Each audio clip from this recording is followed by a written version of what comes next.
Mains की परीक्षा देने के बाद दिमाग पूरी तरह से क्लाउडेड हो जाता है। उस समय को मैनेज करना, जो भी एस्पायरेंट्स अभी सुन रहे होंगे या जिन्होंने अभी मेंस दिया होगा लेकिन क्वालीफाई नहीं हो पाया होगा, उनके लिए क्या टिप्स देना चाहेंगे? उस क्लाउडेड माइंड को कैसे मैनेज करेंगे? देखिए इसमें मेरा एक्सपीरियंस काफ़ी लंबा रहा है। मैंने 5 मेंस दिए और 5 बार इंटरव्यू किया मैं। तो इस प्रोसेस में जब मेंस की परीक्षा देते हैं आप और मेंस की तैयारी में जब उससे पहले प्रीलिम्स और मेंस के बीच 3 महीने होते हैं, जहाँ पे आप ना चाहकर भी बहुत मेहनत करनी पड़ती है। हर कैंडिडेट क्योंकि जिसका प्रीलिम्स निकला है, वो अपना पूरा जी-जान लगा देता है मेंस परीक्षा के लिए।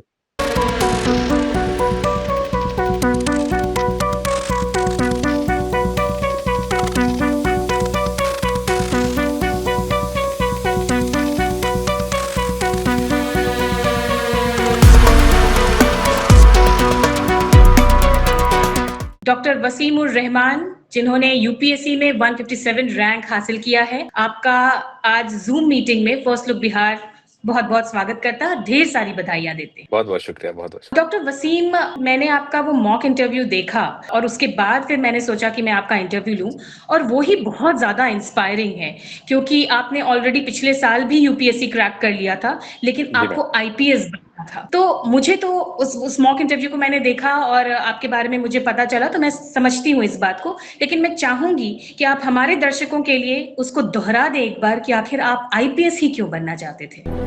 डी फार्मा स्टूडेंट्स, अब हो जाइए तैयार। आपके लिए है बहुत अच्छी खबर कि अब केवल डी फार्मा स्टूडेंट्स को ही मिलेगी फार्मासिस्ट की जॉब। तो ये कोर्स करने के लिए आपके पास है 2 चॉइसेस।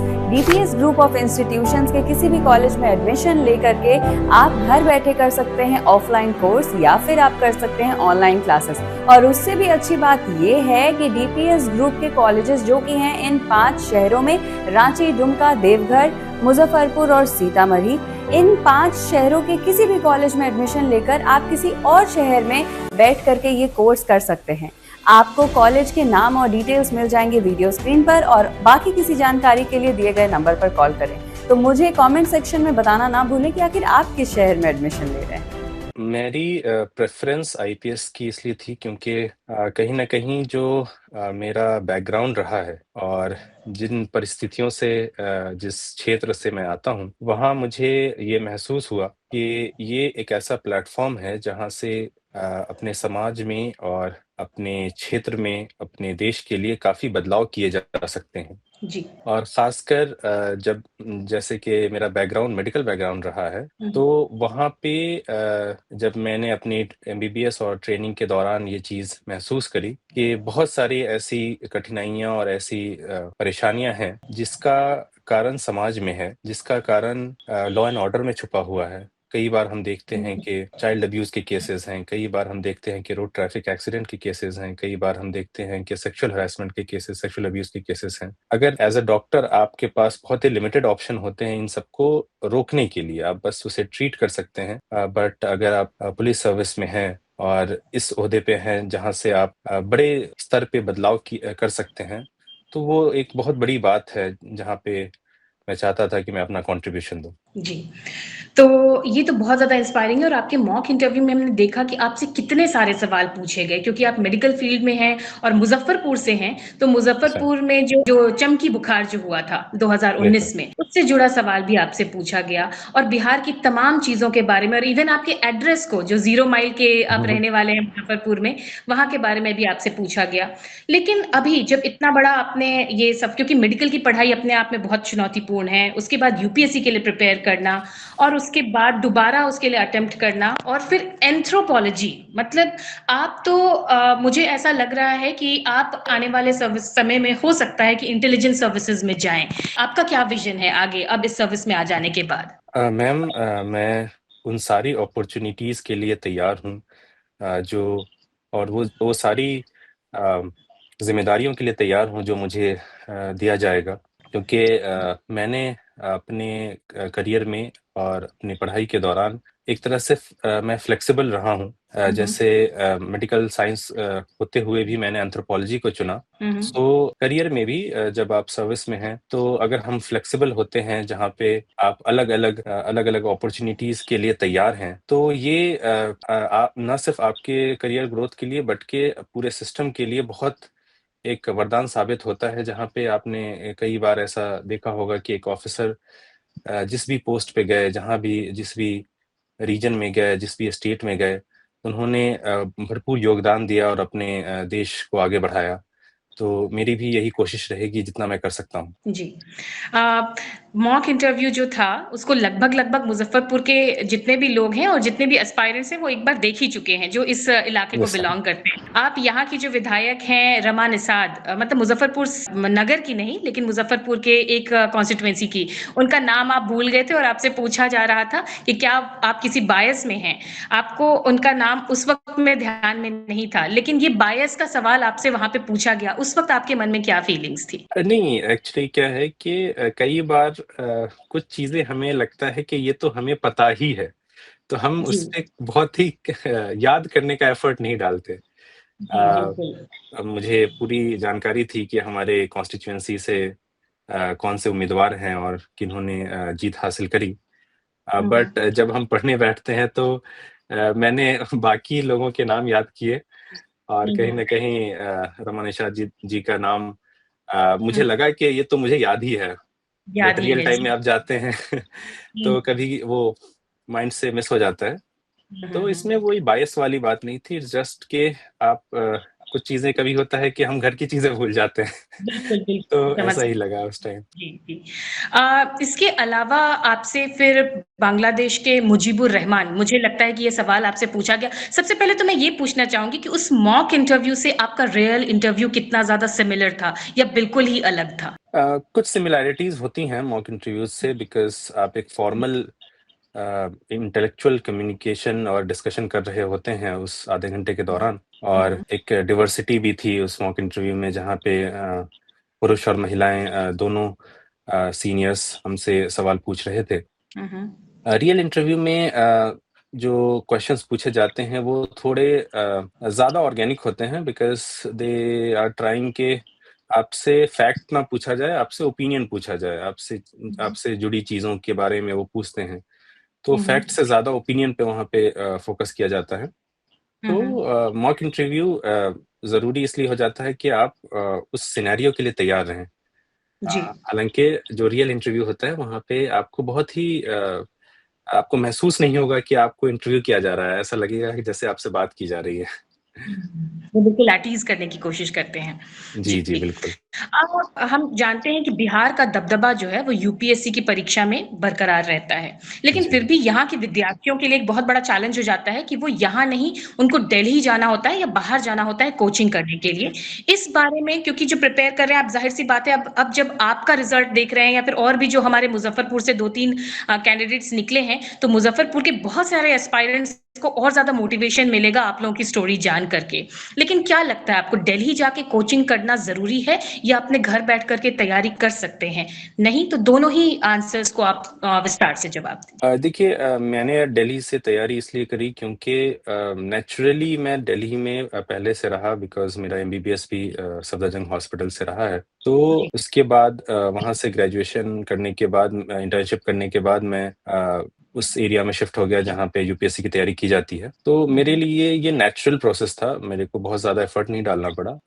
हुँ, बट हुँ। जो लोग बिहार से तैयारी कर रहे हैं, बहुत सारे छोटे-छोटे डिस्ट्रिक्ट से तैयारी कर रहे हैं, गाँव से तैयारी कर रहे हैं, आज के टाइम पे जिस तरह का रिवॉल्यूशन आया है एडटेक इंडस्ट्री में जहाँ पे ऑनलाइन रिसोर्सेज अवेलेबल हैं, ऑनलाइन क्लासेस अवेलेबल हैं, ऑनलाइन मेंटोरशिप अवेलेबल है। तो जी। और ख़ासकर मैंने ये देखा भी है इन 4-5 सालों में चीज़ें बदलती हुई। जब हुँ, हुँ। यहाँ राजेंद्र नगर में पहले बहुत भीड़ हुआ करती थी बच्चों की क्योंकि उनके पास कोई दूसरा ऑप्शन नहीं हुआ करता था। बट धीरे-धीरे मैंने देखा कि जब से ऑनलाइन सिस्टम थोड़ा-सा इम्प्रूव हुआ, अच्छा हुआ, रीच बढ़ा, तो कई लोग अब वापस से अपने घर की तरफ ही रहने को प्रेफ़र कर रहे हैं। तो इस जी। तैयारी में ये बिल्कुल भी ज़रूरी नहीं है कि आप दिल्ली आएँ बिकॉज़ हुँ, दिल्ली आना खुद में एक बहुत बड़ा डिसीज़न होता है, ना सिर्फ़ आपके लिए बल्कि आपके माता-पिता के लिए जिनके पीछे एक बहुत ही बड़ा फाइनेंशियल बर्डन हो जाता है। यहाँ पे किसी भी बच्चे को सर्वाइव कर पाना। गाँव में या शहर में अपने होम टाउन में रहकर तैयारी करने का ये फ़ायदा है कि आप अपने अपनों के बीच हैं, आप डिस्ट्रैक्शन से दूर हैं और अगर आप अपने गाँव, अपने शहर में कोई ऐसी जगह, कोई ऐसा एनवायरनमेंट ढूँढ पाते हैं, जहाँ पे पढ़ाई का माहौल है। चाहे वो छोटी लाइब्रेरी हो, चाहे वो आपका कॉलेज ही हो, कॉलेज का सराउंडिंग हो या आपका कोई पीयर ग्रुप हो जो पढ़ाई से आपको मोटिवेट करे और उसको माहौल को बनाए रखे, तो फिर कुछ बचता नहीं है दिल्ली आने के लिए। फिर आप सारे ऑनलाइन रिसोर्सेज़ का यूज़ करें और अपने टाइम को बचाएँ।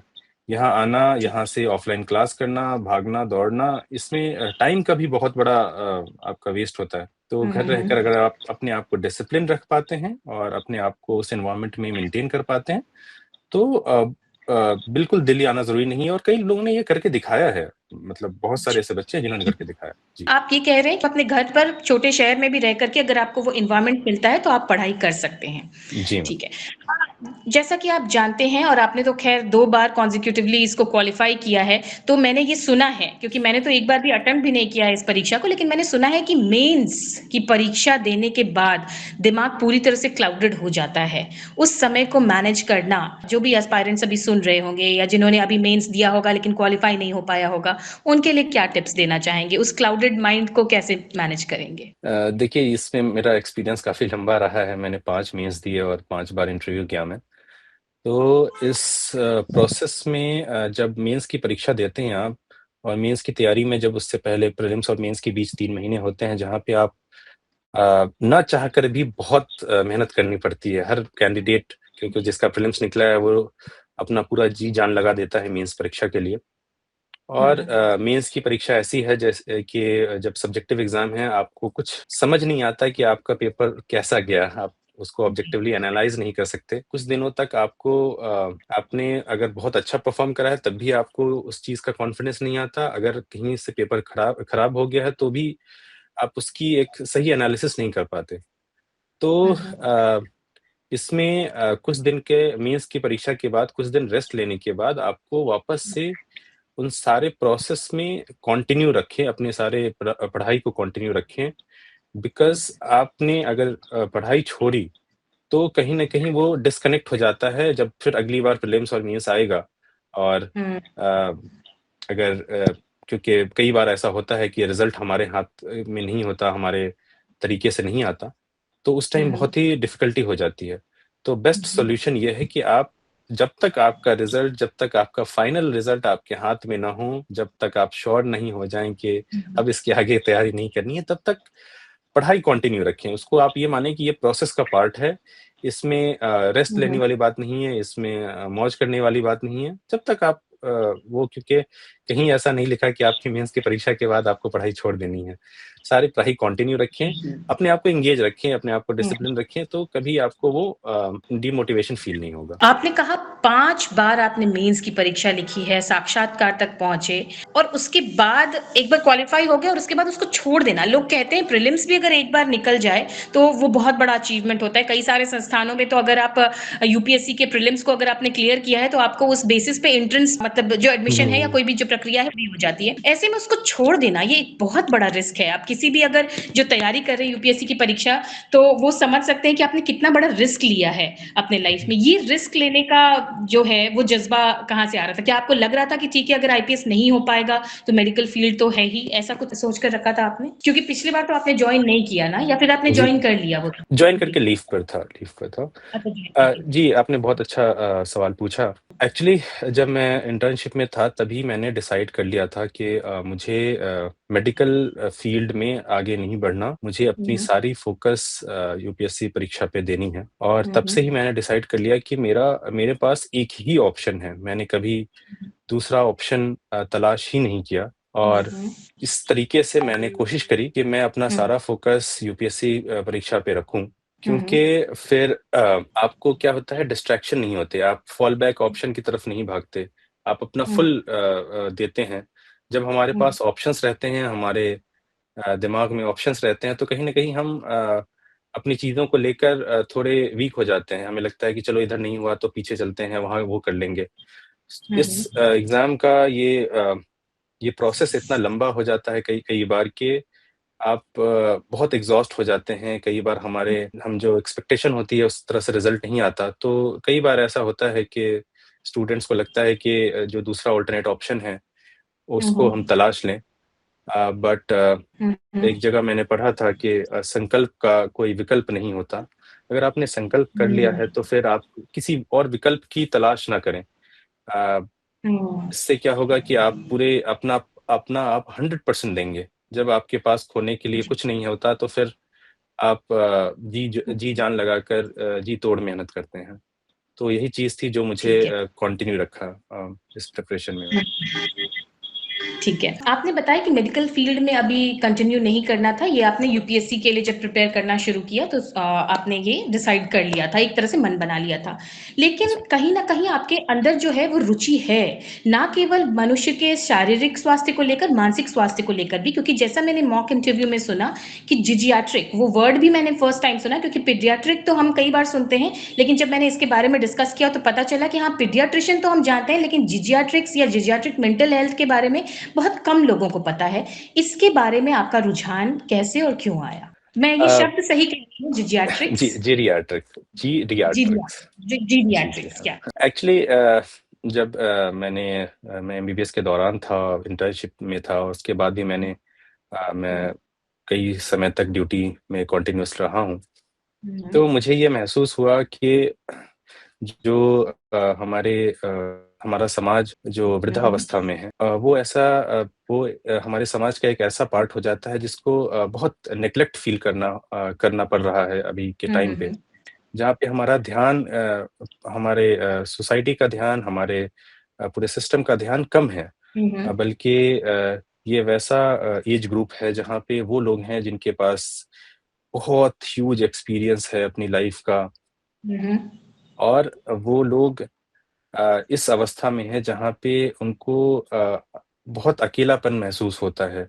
जो मुझे महसूस हुआ जब मैंने कई ऐसे पेशेंट से और कई ऐसे पेशेंट के अटेंडेंट से बात करी, उनसे इंटरैक्ट किया, तो मुझे ये समझ में हुँ, आया हुँ। कि ये एक एरिया है जो पर्सनली मुझे अट्रैक्ट किया कि मुझे हुँ, अगर इसमें हुँ। मैं कुछ भी एक हम्बल कंट्रीब्यूशन दे पाऊँ, तो जी। मैंने इस चीज़ को कोशिश करी कि जितने भी लोग जिनसे मैं मिल पाऊँ, जिनको मैं मेंटल हेल्थ इश्यूज़ को स्क्रीन कर पाऊँ और हुँ, उनको हुँ। जो नेसेसरी हेल्प हो सकता है, जो हुँ, काउंसलिंग हो हुँ। सकती है, जो उसके एडेड चीज़ें हो सकती हैं, वो मैं कर पाऊँ एज़ अ डॉक्टर। हुँ, हुँ। तो वो मैंने कोशिश करी और इससे क्या है कि आपको एक सेंस ऑफ सेल्फ फुलफिलमेंट मिलता है। आपको लगता है कि आपकी लाइफ़ का एक पर्पस है। जब भी आप एक पेशेंट को आप एक वृद्धावस्था के व्यक्ति को जब देखते हैं कि उनकी लाइफ़ में थोड़ा बहुत बदलाव आया है जस्ट बिकॉज़ आपने थोड़ा-सा एफर्ट डाल दिया, तो वो हुँ, कहीं हुँ। न कहीं बहुत खुशी देता है आपको। ठीक है। खुशी देता है, अब थोड़ा हम अपने शहर के ऊपर फिर से वापस आते हैं क्योंकि जब भी कोई टॉपर हो नेशनल लेवल पे जिसकी पहचान बने और अगर उसका किसी शहर से नाता हो, तो शहर के जो युवा होते हैं, वो उससे जी। कनेक्ट करने की कोशिश करते हैं। तो हम जानना चाहेंगे कि आपकी स्कूलिंग कहाँ से हुई? क्योंकि हमें पता है कि 12वीं तक की पढ़ाई आपने मुज़फ्फरपुर से ही की है। तो कौन से यस। स्कूल से आप थे ताकि वहाँ के जो विद्यार्थी सुने, तो उनको लगे कि हमारे स्कूल का ये जो है कैंडिडेट इसने ये पोज़ीशन हासिल किया है? तो मैंने क्लास 5th तक हज़रत अली एकेडमी है तिलक मैदान रोड पे, वहाँ हुँ, पर हुँ। पढ़ाई करी। इसके बाद हुँ, मैं हुँ। डीएवी पब्लिक स्कूल बखरी चला गया ठीक है। जहाँ पर मैंने 9th क्लास तक पढ़ाई करी और फिर हुँ, इसके हुँ। बाद मैं अलीगढ़ मुस्लिम यूनिवर्सिटी चला गया, जहाँ पर मैंने 9, 10th, 11th, 12th कंप्लीट करा। अच्छा वो और फिर इन वो दोनों जी, हुँ, हुँ, और मुज़फ्फरपुर के हुँ, इन दोनों स्कूल में मुझे एक बहुत लगाव है इन दोनों स्कूल से बिकॉज़ आपका पूरा बचपन इन दोनों स्कूल में गुज़रा है। आपने हुँ, कई हुँ, सारी चीज़ें सीखी, आपके वो दोस्त हैं जो आज भी हुँ, कनेक्टेड हुँ, हैं, जो जब भी आप होम टाउन जाते हैं, उनसे मिलते हुँ, हैं, उनसे इंटरैक्ट करते हैं, वो सारी स्कूल की यादें हैं मेरी जुड़ी हुई। तो बहुत अच्छा जी, लगता है जब मुझे लगता है कि मैं इस स्कूल से यहाँ तक पहुँच पाया। जी। बिल्कुल और जो बच्चे ये सुन रहे होंगे, जो भी लोग भी सुनेंगे और जो भी आपके इस स्कूल दोनों स्कूल से बिलॉन्ग करते हैं, उनको बहुत ही ज़्यादा मोटिवेशन मिलेगा। क्या अभी रमज़ान का महीना चल रहा है और एक तरह से इस महीने में आपको ये जो रिज़ल्ट मिला, ईद से पहले ईदी मिल गई, ऐसी फीलिंग्स आ रही है मन में? जी, बिल्कुल।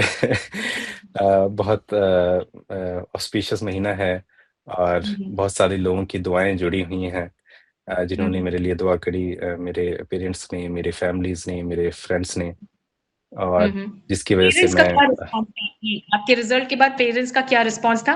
पिछले रिज़ल्ट के बाद जब आपने लीव लेकर के पढ़ाई शुरू करी, उस पूरे 1 साल के इस दौर को अगर आप अपने पेरेंट्स के हिसाब से बताएँ कि उनको क्या लग रहा था कि ये लड़का पागल हो गया है, अपना काम छोड़ कर के पढ़ाई में लगा हुआ है? क्या रिस्पॉन्स था उनका और फाइनली रिज़ल्ट आया तो उनका रिस्पॉन्स क्या था? पिछली बार भी बहुत खुश थे। मेरी एक जॉइंट फैमिली है और काफ़ी लोग हैं हुँ, उसमें। हर मेंबर काफ़ी खुश था कि हुँ, हुँ, फाइनली मैं लिस्ट में आ पाया और इंडियन रेवेन्यू सर्विस मैंने जॉइन करी। बट कहीं न हुँ, कहीं हुँ। पेरेंट्स का एक जैसे हमारे क्षेत्र के लोग हैं जो वो काफ़ी रिस्क अवर्स होते हैं। उन्हें लगता है कि अभी जो भी बिल्कुल। मिला है उसमें कंटिन्यू करो आप, अ, जी। अभी उस पे ज़्यादा फ़ोकस करो। तो हुँ, पेरेंट्स भी हुँ। कहीं न कहीं ये थे कि पहले आप जॉइन करो, आप उसकी ट्रेनिंग हुँ, में पहले जुड़ हुँ, जाओ, हुँ, देन जो भी हो सकता है करो। हुँ, बट कहीं न कहीं हुँ, जो भी हुँ, प्रोसेस मुझे पता था और जिस तरीके से लोग करते हैं, हुँ, तो उससे हुँ, मैंने एक हिम्मत किया और काफ़ी मेरे भाइयों ने भी सपोर्ट किया कि अगर फिर से हुँ, अटेम्प्ट लिखना है और इम्प्रूव करना है तो आप करो, उसमें आपको कोई दबाव नहीं है। और फिर ठीक है। मैंने एक बड़ा डिसीज़न लिया कि मैं ट्रेनिंग को अभी होल्ड पे करता हूँ। फिर से तैयारी करी मैंने, हुँ, प्रीलिम्स दिया, मेंस दिया और फिर इंटरव्यू भी ट्रेनिंग से पहले ही, और हुँ, सारा प्रोसेस कंप्लीट करने के बाद आज जब रिज़ल्ट आया है, तो वो जी। खुशी दुगनी हो गई है सबकी। जी। और चूँकि अब ईद नज़दीक है, कुछ ही अगले हफ्ते ही शायद ईद का समय जो है वो आ जाएगा। तो क्या ईद में मुज़फ्फरपुर आना है? क्योंकि लोगों को इंतज़ार है, इवन हम मीडिया वालों को भी इंतज़ार है कि आमने-सामने बैठकर आपका इंटरव्यू लें और एक लंबा पॉडकास्ट जो है वो रिकॉर्ड कर सकें। तो क्या ईद में मुज़फ्फरपुर आने का प्लान है? जी, जी, बिल्कुल, बिल्कुल प्लान है। अभी जी। क्योंकि कई सारे लोगों से मिलना है यहाँ पे दिल्ली में ही, तो हुँ, हुँ। अभी प्लान ये है कि यहाँ पे जो लोग हैं जिन्होंने मुझे बुलाया है, जिन्होंने अ, हुँ, जिन जो मेरी इस सक्सेस से बहुत ही जेनुइनली खुश हैं, हुँ, उन सबको टाइम हुँ, दिया हुँ, जाए और फिर हुँ, हुँ, जैसे ईद का मौका आए तो अपने होम टाउन चला जाए, हुँ, वहाँ पे लोगों से मिला जाए। वो एक सही मौका है जहाँ पे ईद के मौके पे बाकी लोग भी जो दूसरे शहर में, दूसरे स्टेट में रह रहे हैं, वो लोग भी आते हैं, तो वो एक बहुत अच्छा मौका हो जाता है लोगों से मिलने का। तो डेफ़िनेटली हुँ, मैं हुँ। ज़रूर आऊँगा। तो अभी तो इतनी सारी बातें हुई लेकिन मैं आपसे रिक्वेस्ट करूँगी कि जब भी आप मुज़फ्फरपुर आएँ तो हमारे स्टूडियो में आएँ और यहाँ पर आकर के हमें समय दें ताकि यूपीएससी प्रिपरेशन से लेकर के लंबी बातचीत हम आपसे कर सकें। Sure ma'am, sure. आपसे आपसे एक सवाल मॉक इंटरव्यू में पूछा गया था मुजीबुर रहमान को लेकर के। मुझे लगता है यस मैम। आपके नाम से रिलेट करके ही उनका वो सवाल पूछा गया था। हुँ, हुँ। और अभी जिस तरह से हम देख रहे हैं कि हमारे सीमांचल के क्षेत्रों में जो है वो रोहिंग्याज़ के को लेकर के हुँ, अक्सर हुँ। विवाद बनता रहता है। कुछ जगहों पर कुछ मीडिया चैनल्स में ये भी बातें चल रही है कि मे बी वो जो है वो यूनियन टेरिटरी डिक्लेयर कर दिया जाएगा, कुछ जो हमारा सीमांचल का क्षेत्र है। अगर उस कैडर में आपकी पोस्टिंग हुई, उस क्षेत्र में आप को पहली पोस्टिंग मिल गई, तो फिर वो आपके लिए कितना चैलेंजिंग होगा या फिर आप ईज़िली हैंडल कर लेंगे वहाँ के सिचुएशंस को? क्या लगता है आपको? मैम, हर चैलेंजिंग टास्क या हर चैलेंजिंग पोज़ीशन आपको हुँ, हुँ। सीखने का मौका देता है, आपको अपना 100% देने का मौका देता है। हुँ, अगर हुँ। इस तरीके का सिचुएशन बनता है जहाँ पे मेरी पोस्टिंग हुँ, इस जगह पे होती है, सीमांचल इलाके में होती है, तो हुँ, मैं हुँ। पूरी कोशिश करूँगा कि जो भी हमारे इंटरनल सिक्योरिटी के इश्यूज़ हैं, हुँ, उसको हुँ। बहुत ही रूल बेस्ड तरीके से उसको सुलझाया जा सके, और हुँ, हुँ। ख़ासकर जो डिस्टर्बेंसेस हो जाते हैं इन सब इलाकों में, हुँ, उसको हुँ, हुँ। बहुत ही बहुत ही कंपैशनेट तरीके से सॉल्व किया जा सके, जहाँ पे हुँ, आप कोशिश करें कि अ, जो हमारा इंटरनल सिक्योरिटी का इंटरेस्ट है, वो भी बना रहे, और जो हमारे फॉरेन रिलेशन हैं, उन पे भी हुँ, बहुत हुँ, अच्छे तरीके से उसको हुँ। फैसिलिटेट किया जा सके। ठीक है। मुझे पता नहीं कि किस तरह से कैडर का बँटवारा होता है। ये जी। बिल्कुल ही इंटरनल मैटर है, लेकिन आपकी अपेक्षा क्या है? आप कौन से कैडर को में चाह कर आते हैं कि आपको पोस्टिंग मिले? क्या बिहार या कोई दूसरा इलाका? नहीं, मेरा प्रेफ़रेंस बिहार है, और जिस तरीके का पहले ट्रेंड रहा है, जहाँ पे जितनी वैकेंसीज़ को मैं देख पा रहा हुँ, हूँ, हुँ, तो हुँ, कोशिश है और अपेक्षा है कि मुझे बिहार हुँ, कैडर मिले, और ये मेरे लिए हुँ। बहुत गर्व की बात होगी कि अगर मैं अपने मातृभूमि और हुँ। अपने जननी भूमि में मैं अपनी सेवा दे पाऊँ और उन चलिए, सारे लोगों को सर्व कर पाऊँ। ये हमारे लिए भी बहुत खुशी की बात होगी। तो चलिए जाते-जाते एक सवाल और आपसे पूछ लेती हूँ कि बिहार में सबसे बड़ा चैलेंज क्या दिखाई देता है आपको? बिहार में मुझे मेरे जैसे बहुत सारे लोग ऐसे हैं जो जिनको किसी न किसी कारण से आउट माइग्रेट करना पड़ रहा है। तो और बिल्कुल। ये आउट माइग्रेशन हर क्लास में हो रहा है। अगर हम अ, जो क्लास जो डेली वेज पे निर्भर करते हैं, उनका भी आउट माइग्रेशन है। जिन्हें शिक्षा प्राप्त करनी है, उनका भी आउट माइग्रेशन है। जो प्रोफ़ेशनल्स हैं, उनका भी आउट माइग्रेशन है। जो बिज़नेस करना चाहते हैं, उनका भी कहीं न कहीं बहुत आउट माइग्रेशन रहा है, कैपिटल का आउटफ्लो रहा है। तो अगर हम हुँ, किसी न किसी तरीके से अगर बिहार में वो अपॉर्च्युनिटीज़ क्रिएट करें, जहाँ पे हमारे पास बहुत अच्छे तरीके के जॉब हों, हर सेक्टर में, हर लेवल पे अच्छे जॉब क्रिएट किए जा सकें, ऐसी सुविधाएँ क्रिएट की जा सकें जिससे बिज़नेस फले और फूले, जिससे अ बहुत अच्छे इंस्टीट्यूट्स डेवलप किए जा सकें, खासकर हायर एजुकेशन के इंस्टीट्यूट्स, जिससे हुँ, जो हमारे यंग जनरेशन है जिनको बाहर जाकर शिक्षा प्राप्त करने के लिए फ़ोर्सफुल ना होना पड़े। तो ये बहुत बड़ा चेंज है जो मैं चाहूँगा कि आने वाले कुछ सालों में लाया जा सके और जो भी मेरा हम्बल कंट्रीब्यूशन हो सकता है इसमें मैं कोशिश करूँगा अपने पोस्ट के थ्रू, अपने इंडिविजुअल एफर्ट्स के थ्रू कि जब हम आउट माइग्रेट करते हैं तो कहीं न कहीं वो जो फैमिली का लिंक टूट जाता है, जस्ट बिकॉज़ हुँ। हम उस इलाके से आते हैं जहाँ पे अपॉर्च्युनिटीज़ नहीं है। तो इसको ज़रूर मैं टैकल करना चाहूँगा। जी, बहुत अच्छा लगा ये सुन कर के हमारे अंदर भी एक उम्मीद जगी और इस बात से और ज़्यादा खुशी हुई कि बिहार में अगर आप आएँगे तो ज़ाहिर-सी बात है आप यहाँ के हर समस्या से जो है वो वाकिफ़ हैं, तो उस हिसाब से उसका समाधान भी आप ज़रूर निकाल कर आएँगे। तो जी, एक बार बिल्कुल। फिर से बहुत-बहुत बधाई और अपना वक़्त फर्स्ट लुक बिहार को देने के लिए बहुत-बहुत शुक्रिया। Thank you so much ma'am, thank you so much.